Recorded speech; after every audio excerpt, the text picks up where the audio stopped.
இல்ல அது வேற ஸ்டோரி சார். இது கம்ப்ளீட்டா வேற ஸ்டோரி. அதனோட ஸ்டோரி டோட்டலா அது நானும் கேள்விப்பட்டேன். அதனோட ஸ்டோரி லைனே டோட்டலா வேற. இது ஒரு வருஷத்துக்கு முன்னாடி நடந்த ப்ராசஸ் சார். இந்த டைட்டில் இல்லாம இப்பதான் உங்களுக்கு தெரியும் ஜனநாயகன்னு. எங்களுக்கு இப்பதான் தெரியும். நாங்க லீடர்ன்றத ஒரு 1.5 வருஷத்துக்கு முன்னாடியே ப்ராசஸ் பண்ணி வச்சுட்டோம் சார். இங்க சார். Yes sir. சார் வணக்கம் சார். Yes sir. வணக்கம் சார். கிளிம்ஸ் பார்த்தா ரொம்ப சூப்பரா இருந்தது. தேங்க்யூ. ஒரு ஃபுல் எனர்ஜியோட பக்காவா பண்ணிருக்கீங்க. வாழ்த்துக்கள். துரை செந்தில்குமார்ட்ட சார் இந்த கேள்வி. சார் படத்தினுடைய டைட்டில் லீடர் தெலுங்குல வந்து இந்த பாலகிருஷ்ணா படத்தோட டைட்டிலா தான். ஸோ தெலுங்குல இது வரதுனால ஏதாவது டைட்டில் இஷ்யூ இருக்குமா இல்லை ஆல்ரெடி என்ஓசி வாங்கியிருக்கோமா சார்? Check sir. வணக்கம் சார். சார் லீடர் டைட்டில் வந்து அவரோட டைட்டில் இல்லை சார். அது முன்னாடி வந்த படம் சார். ஏவிஎம் ராணா சார் நடிச்சிருப்பாங்க. ஒரு பழைய இன்னும் கொஞ்சம் முன்னாடி வந்த படம் சார்.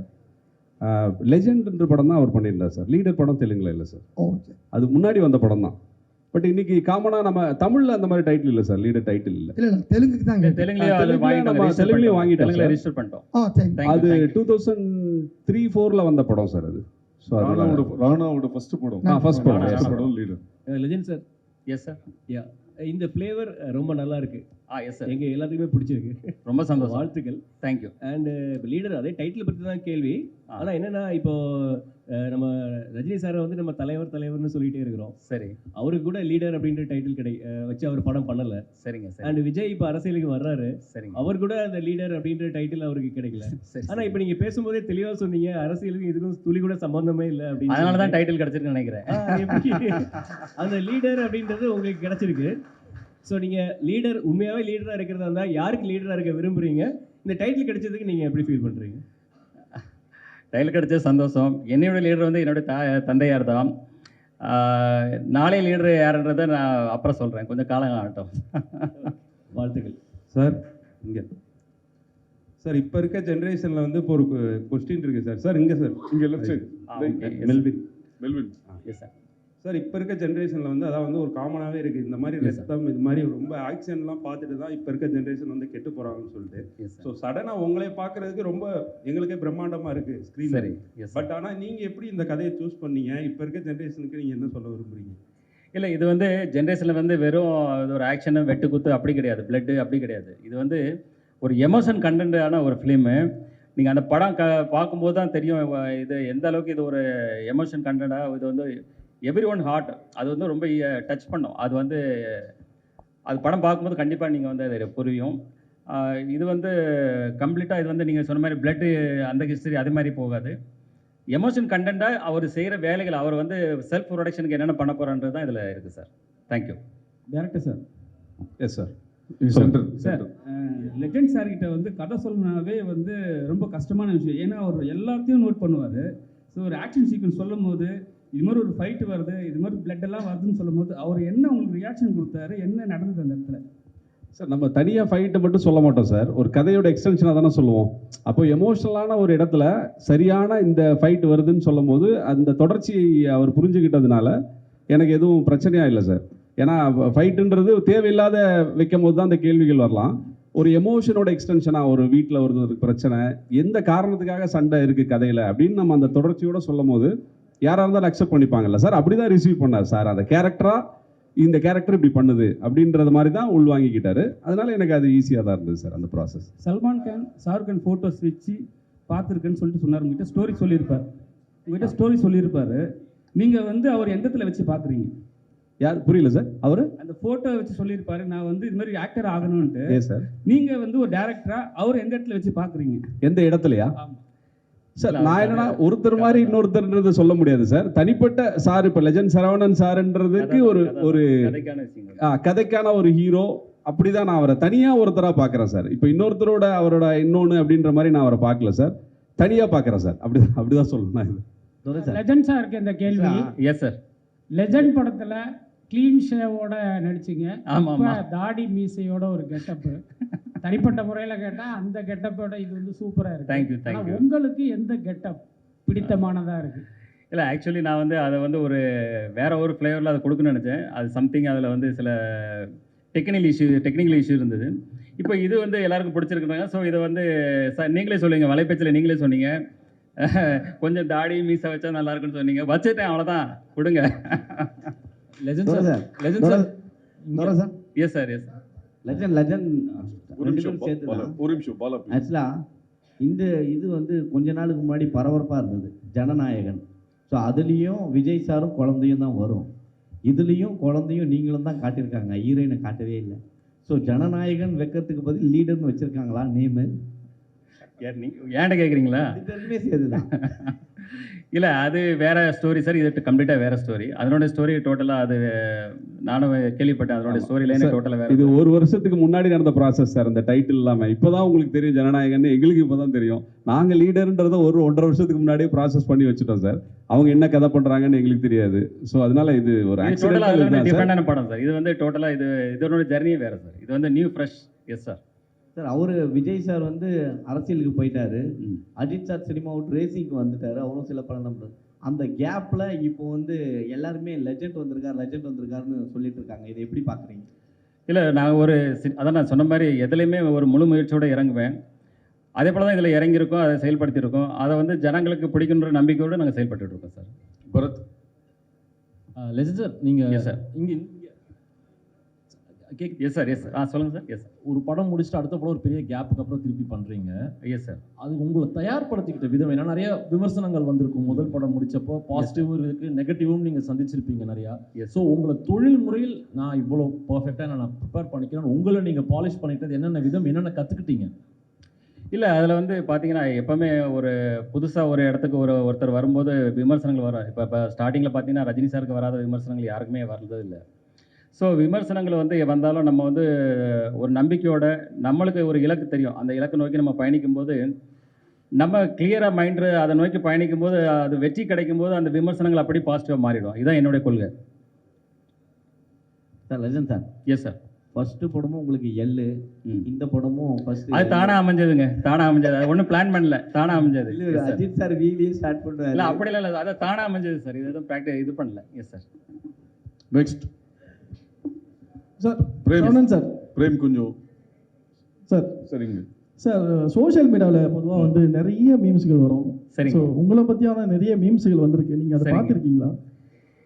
இல்லை, அதை பாதர் பண்ணுறதில்ல. ஏன்னா எனக்கு தெரியும், என்னுடைய இலக்கு எனக்கு தெரியும். அதனால் அதை பெருசாக நான் பாதர் பண்ணுறதில்ல. நான் என்ன இலக்கு நோக்கி பயணிச்சுட்டே இருப்பேன். ஸோ அந்த இலக்கை அடையும் போது ஆட்டோமேட்டிக்காக அது வந்து அப்போ புரியும். அது வந்து வாட் இஸ் நான் என்ன நினைக்கிறேன், நான் என்ன செஞ்சேன்றது எனக்கு புரியும். That's all. அவங்களுக்கு என்ன சொல்ல விரும்புறீங்க நீங்கள், இந்த மீம்ஸ் கிரியேட்டர்களுக்கு என்ன சொல்ல விரும்புறீங்க? இல்லை, இன்னைக்கு வந்து அது ஒரு காமனான ஒரு இதாக இருக்குது. எல்லாருமே அதை செய்கிறாங்க. இன்னைக்கு வந்து அது தவிர்க்கவே முடியாது. இன்னைக்கு வந்து எல்லாரையும் விமர்சனத்துக்குள்ளாராங்க. அதாவது மிகப்பெரிய தலைவர்லேருந்து கடவுள்லேருந்து எல்லாரையும் விமர்சனம் பண்ணுறாங்க. அதை நம்ம பெருசுப்படுத்தி பார்க்கணும் அவசியம் கிடையாது. நம்ம என்ன செய்கிறோன்றது தான் ரொம்ப முக்கியம் சார். சார் இங்கே எஸ் சார். சார், இப்போ நீங்கள் பெரிய பிஸ்னஸ் மேன் தமிழ்நாட்டிலேயே. Yes sir. ஆனால் வந்து பெரிய ஹீரோவை வந்து உருவெடுத்து வரீங்க. உங்களுக்கு வந்து ட்ராவல் பண்ணுறது, பிஸ்னஸ் மேனாக ட்ராவல் பண்ணுறது பிடிக்குதா, இல்லை வந்து ஒரு பெரிய ஹீரோவாக ட்ராவல் பண்ண பிடிக்குமா? இல்லை, எனக்கு ஃபஸ்ட்டு ஃபேமிலி பிஸ்னஸ் தான். அதான் ஃபஸ்ட்டு எனக்கு இம்பார்ட்டன்ட். அதில் தான் ஃபுல் ஃபோக்கஸ்டு. இது வந்து எனக்கு ஃபேஷன். எனக்கு வந்து சின்ன வயசில் நான் சொன்னேன், ஆல்ரெடி இப்போ சொன்னேன், சின்ன வயசுலேருந்து ஆர்வம் அதிகம். ஸோ அதனால் இந்த துறைக்கு வந்தேன். அதில் என்னால் செயல்பட்டு என்னால் அதை சக்ஸஸ் பண்ண முடியுன்ற நம்பிக்கையோடு தான் இதை நான் செயல்பட்டு இருக்கேங்க. சரி, அப்புறம் வந்து எல்லாருமே கேட்குற ஒரே விஷயம், சாரோட ஃபோட்டோ மட்டும்தான் சரணா ஸ்டோரில் இருக்குது, மற்ற ஆக்டரோட ஃபோட்டோஸ் யாரும் வர மாட்டாங்கன்னு சொல்லிட்டு இருக்குது. நான் கூட பார்த்துருக்கேன். அப்படி அதெல்லாம் உண்மை. இதுக்கப்புறம் இந்த படத்தில் எல்லாரோட ஆர்டிஸ்டோட ஃபோட்டோவும் இல்லை கண்டிப்பாக வரும். இப்போ இது வந்து ஒன்லி கிளிம்ஸ். இப்போ தான் ஆரம்பம். இன்னும் வந்து ஆடியோ ஃபங்க்ஷன் இருக்குது, அடுத்தது இன்னும் டீசர் இருக்குது, அடுத்தது எல்லாத்துலேயும் வரும். கண்டிப்பாக வருங்க. எல்லாருமே அதில் பங்களிப்பு இருக்குது. எல்லாருடைய பங்களிப்பும் காட்டும். மணி சார் வணக்கம். மணி sir. இங்கே இருக்கேன். This question is to the டைரக்டருக்கான கேள்வி. சார், இந்த படத்தினுடைய பட்ஜெட், ஏன்னா இது வந்து this comes from a very powerful production house. அதனால் ஆப்வியஸ்லி வந்து பட்ஜெட்னுடைய டீட்டெயில்ஸ் எங்களுக்கு சொன்னீங்கன்னா நல்லாயிருக்கும். அண்ட் இதுக்கு ஷூட் பண்ண எடுத்துக்கிட்ட டியூரேஷன், எங்கெல்லாம் ஷூட் பண்ணியிருக்கீங்க, படத்தில் சொல்ல வர மெசேஜ் ஏதாவது இருக்கா, அதை பற்றியும் சொன்னீங்கன்னா நல்லாயிருக்கும். S sir. சார், அரவுண்ட் எனக்கு எக்ஸாக்டாக தெரியல சார். பட்ஜெட் வந்து சாருக்கு தான் தெரியும். நான் என்ன கேட்டனோ எல்லாமே பண்ணி கொடுத்தாருன்றது தான் எனக்கு தெரியும். அதை தாண்டி அவர் எதையும் கேட்கவும் அலோவ் பண்ணல. இந்த படம் வந்து தூத்துக்குடியில் பண்ணியிருக்கோம் சார். ஜார்ஜியாவில் ஒரு 15 days ஃபாரின் ஷூட் பண்ணியிருக்கோம். ராஜஸ்தானில் ஷூட் பண்ணியிருக்கோம். ஊட்டியில் ஷூட் பண்ணியிருக்கோம். இப்படி பல இடங்கள் பண்ணியிருக்கோம் சார். ஒரு 90 days, அரவுண்ட் 90 days கிட்ட ஷூட்டிங் போச்சு சார். 97 ஒரு 7 நாள் ஒரு வேற ஒரு டேஸ் தான் 97. கிட்டத்தட்ட எல்லாமே 1.5 கால் ஷீட்டுக்கு பார்த்தீங்கன்னா 150 நாள் மைண்டில் வச்சுருங்க. ஸோ அப்போ எவ்வளோ பெரிய படம். ஆனால் அதை கிறிஸ்பாக அதை வந்து 2 hours 20 minutes 15 minutes. அப்போ அந்த அளவுக்கு அதை கிறிஸ்பாக எப்படி கொண்டு வந்திருக்காருன்னு பாருங்க. அப்போ அதனுடைய அந்த அளவுக்கு அவர் வந்து மெனக்கெட்டுருக்காரு. சார், 3 பேருக்கும் சார் இங்கே சார் ஜிப்ரான் சார் ஃபஸ்ட்டு இந்த படத்தில் நீங்கள் சந்தித்த டிஃபிகல்ட்டிஸ் எதனா இருக்கா? செக் டிஃபிகல்ட்டிஸ் மியூசிக்கெலாம் எனக்கு நிறையா சேலஞ்சஸ் இருந்துச்சு. என்னென்னா படம் என்னதான் பார்த்தீங்கன்னா ஒரு ஸ்கேலில் ஆரம்பிக்கும். ஒரு சார் அப்போது சொன்ன மாதிரி ஒரு ஃபேமிலிக்குள்ளே ஒரு அப்பாக்கும் குழந்தைக்குமா ஆரம்பிக்கும். தென் அது வந்து ரொம்ப பெருசாகிக்கிட்டே இருக்கும். பட் மியூசிக்கல்லி ஃபஸ்ட் பாயிண்ட்லேருந்து லாஸ்ட் பாயிண்ட் வரைக்கும் எல்லாமே கனெக்டடாக இருக்கும். ஸ்க்ரீன் ப்ளே வந்து I mean hats off to the director. So emotional கண்டென்ட்டும் இருக்கும். அதே எமோஷனல் கண்டென்ட் ஒரு லார்ஜர் ஸ்கேலில் இப்போது ஒரு ஆக்ஷன் சீக்வன்ஸ்லேயோ ஒரு ஸோ அந்த டிரான்ஸ்ஃபர்மேஷன் மியூசிக்கல்லி பண்ணுங்கிறது எனக்கு மியூசிக்கல்லி கொஞ்சம் சேலஞ்சிங்காக இருந்த ஒரு விஷயம். அண்ட் அப்புறம் இன்னொரு விஷயம் வேறு டேரக்டரோட பிகாஸ் அவரோட ரொம்ப கிளாரிட்டியாக இருந்தார். இது வேணும் எனக்கு இந்த ஆப்ஷன்ஸ் போகிறது, இது இப்படி இருக்கலாம், இல்லை எனக்கு கொஞ்சம் டைம் கொடுங்க, நான் ஃபஸ்ட்டு ஒன்று ஓகே பண்ணிட்டு செகண்ட் ஒன்று ஓகே பண்ணுறது, இன்னும் அந்த மாதிரி எனக்கு கன்ஃபியூஷன்ஸ் இல்லை. ஸோ அதனால் எனக்கு இது எனக்கு ரொம்ப ஹெல்ப்ஃபுல்லாக இருந்துச்சு இந்த பார்ட் நான் சொல்லுவேன். சரவணன் சார் உங்களுக்கு சார். Yes sir. சார் உங்களுக்கு இந்த படத்துக்கான டிஃபிகல்ட்டிஸ் எதனா இருக்கா? இல்லை, எனக்கு டிஃபிகல்ட்டுன்னு பார்த்தீங்கன்னா நம்ம விடிவி கணேஷ் சார் தான். ஏன்னா அவர் கூட நடிக்கிறதுன்றது எனக்கு அதான் மிகப்பெரிய சவாலாக இருந்தது படத்தில். ஆனால் சார் வந்து என்ன பண்ணிட்டாரு, படத்தோடைய மூடு மாறிடுன்னு சொல்லி நிறைய சென்சார் போட்டு எல்லாத்தையும் தூக்கிட்டாரு நிறைய விஷயங்களை. ஸோ எனக்கு ரொம்ப கஷ்டமாக இருந்து நான் வேலை பார்த்தது நம்ம விடிவி கணேஷ் சார் தான். அவருக்கு தான் தேங்க்ஸ் சொல்லணும். சார் நீங்களும் சொல்லுங்கள் சார் உங்களுக்கான டிஃபிகல்ட்ஸ் இந்த படத்தில் என்னென்ன? இல்லை சார், எனக்கு அப்படி எதுவும் இல்லை சார். நான் ஒவ்வொரு என்ன சொல்கிறது, நம்ம ஒரு சீனை ஒவ்வொரு நாளும் எப்படி எடுக்க போகிறோன்ற ஒரு இதோட தான் ட்ரீமோட தான் ஒவ்வொரு டைரக்டரும் செட்டுக்கு போவோம். அது கரெக்டாக முடிஞ்சுதான்றதை ஈவினிங் டபுள் செக் பண்ணுவோம். அப்படி தான் நான் இந்த ப்ராசஸை பார்த்தேன், அப்படி தான் இதுக்குள்ளே இருந்தேன். எனக்கு தனியாக அப்படி எதுவும் கஷ்டமாக எதுவும் தெரியல சார் இந்த படத்தில். இன்னும் சொல்ல போனால் எனக்கு சில படங்களில் நம்ம ப்ரொடியூசரை சில விஷயங்கள் கன்வின்ஸ் பண்ண வேண்டியிருக்கும். இந்த படத்தில் நான் என்ன நினைக்கிறேனோ அதை எல்லாத்தையும் பண்ண முடிஞ்சதுனால எனக்கு கொஞ்சம் ஈஸியாக தான் இருந்தது இந்த படம் பண்ணுறது மற்ற என்னோட படங்களை விட. அப்படி தான் நான் சொல்லணும் சார். சரவணன் சார் சார் மோகன் அங்கே முடிச்சுட்டு வரட்டும். அதாவது சொல்லுங்க. சினிமா சார்ந்த விழாக்களுக்கு வந்து சினிமா சார்ந்த பிரபலம் வச்சு தான் ஆடியோ ஃபங்க்ஷனோ டீசர் எல்லாம் வெளியிடுவாங்க. சரி. ஆனால் நீங்கள் விக்ரமராஜா சார் வச்சு பண்ணியிருக்கீங்க, அதுக்கு காரணம் என்ன? இல்லை, அவர் என்னுடைய நண்பர், நீண்டகால நண்பர்.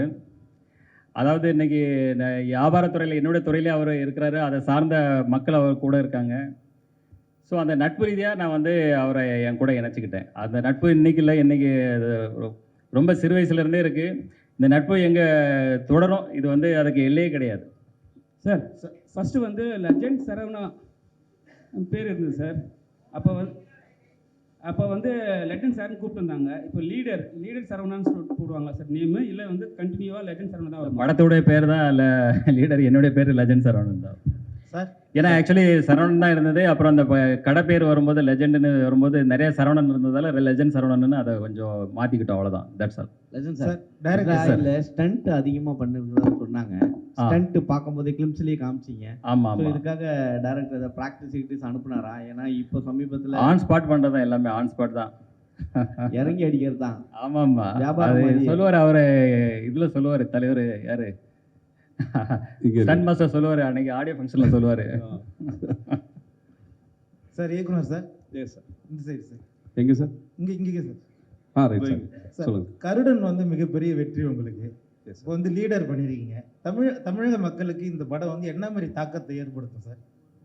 சார் மக்களுக்கு தாக்கத்தை பெரிய கேள்வியாக இருக்குது சார். இது அந்த அளவுக்குலாம் இல்லை சார். ஒரு திரைப்படமாக அவங்களுக்கு ஒரு என்டர்டெயின்மெண்ட்டும் ஒரு டேக் அவே பாயிண்ட்டும் நம்ம சின்னதாக ஒன்று பண்ணிட்டாலே ஒரு பெரிய அச்சீவ்மெண்ட் தான் சார் இன்றைக்கி இருக்கிற தமிழ் சினிமா சூழலில். ஏன்னா இது பிஸ்னஸும் சேர்ந்தது இல்லை சார் ஒரு திரைப்படம்ன்றது. ஸோ இதில் அந்த பிளெண்டு கரெக்டாக இருக்கும் சார். ஒரு டேக் அவே இருக்கும், ஒரு ஃபேமிலிக்கான என்டர்டெயின்மெண்ட், அது கூட எல்லாமே சேர்ந்த மாதிரியான ஒரு கமர்ஷியல் பேக்கேஜ் தான் சார் அந்த படம். சரவணா சார். சார் ஃபஸ்ட்டு படம் வந்து சூப்பர் கான்செப்ட். அதாவது சுகர் பேஷண்ட் வந்து மருந்து, அதுக்காக நீங்கள் இறங்குனீங்க. அதுவே பெரிய ஒரு வரவேற்பாக இருந்தது. Yes sir. ஆனால் இப்போ சமீபமாக பார்த்தீங்கன்னா இந்த போதை கலாச்சாரம் அந்த படங்கள்லாம் வர ஆரம்பிச்சுது. ஸோ இந்த மாதிரி போதை கலாச்சாரம் அந்த மாதிரி உங்கள்கிட்ட ட்ரெண்டிங்கில் அந்த மாதிரி ஸ்டோரிஸ் ஏதாவது வந்தால் நடிப்பீங்களா? மக்களுக்கு மெசேஜ் சொல்கிற மாதிரி படங்கள் நடிப்பீங்களா? இல்லை, எப்போவுமே இதில் வந்து ஒரு கான்செப்டோடு தான் இருக்குது. இதில் வந்து பார்த்தீங்கன்னா பார்க்கும்போது எல்லாருமே ஒரு பாசிட்டிவ் வைப்ரேஷன் வரும். கண்டிப்பாக நெகட்டிவ் ஷேடான விஷயங்கள் எதுவுமே நான் பண்ண மாட்டேன். ஸோ இது ஒரு பாசிட்டிவ் தான். இந்த படத்தில் பொறுத்த வரைக்கும் எல்லாமே கம்ப்ளீட்டாக பாசிட்டிவாக தான் இருக்கும் sir. Saravanan sir. Yes sir. இங்கே சார் பட்டி Yes, sir. தொட்டி எல்லா இடத்துலையுமே உங்களுக்கு தெரியும். Yes sir. இந்த படத்தை நீங்க அடிமட்ட மக்களுக்கும் போய் சேர அளவுக்கு நீங்க என்ன மாதிரி எடுத்துட்டு போய் சேர்க்க போறீங்க சார் இந்த படத்தை? இல்லை, அதுக்கு முதல் ஆச்சாரம் தான் இது. உங்கள் முன்னாடி தான் இப்போ இருக்க இது உங்கள் முன்னாடி இருக்கிறத விட வேற என்ன இருக்குது? பட்டி தொட்டிக்கிட்ட போய் சேரது நீங்கள் தான். உங்கள் மூலமாக தான் எல்லாட்டையுமே சேரப்போகுது. இதை விட பெருசு என்ன இருக்குது?